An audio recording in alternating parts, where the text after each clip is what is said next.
The question is, why does God allow suffering and evil to exist in this world? If God is love, if God is all powerful and all knowing, why does evil and suffering exist in this world? David Watson once said like this: it's worth noting that suffering only becomes a problem when you accept the existence of a good God. It could be a non-Christian or a Christian asking this question. Anyone who imposes this question makes three valid statements. First of all, he or she believes that evil exists in this world. Secondly, God exists in this world. Thirdly, they are convinced that God alone is all powerful to control evil and suffering, which is out of human control.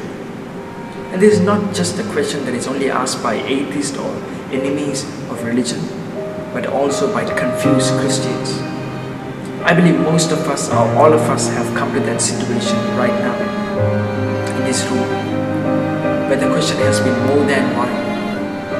Because as Christians, we believe that we worship a good God, a gracious and a merciful, a loving God, all powerful and all knowing. But we tend not to talk about these things.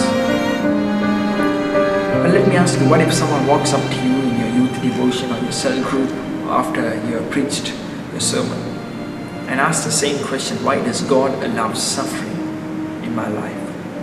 And it's always nice to give that smile and give that pastoral response, slap it back with Romans 8:22.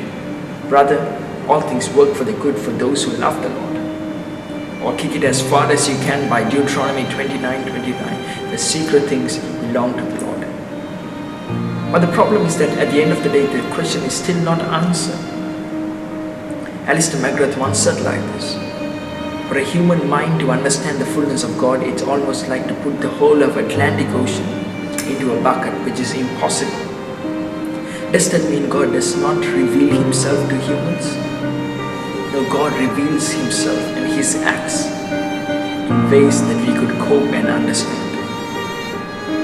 So let me tell you, the next few minutes is more than a presentation, more than theology, more than knowledge, or more than what theologians have to say, the relationship between God and evil.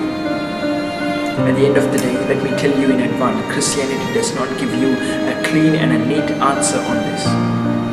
So I pray that this will only encourage your faith and deepen your relationship with Christ. John Piper once said like this, that suffering is the only way, it's the only way that the world could behold the supreme glory of Christ. So let us all achieve this goal, keeping in mind that our treasure is not on earth, but in heaven. Let me ask you two final questions. Did Christ promise you the good life? Good life in the sense there will be no suffering, no evil. Is Christianity a shelter from suffering and evil?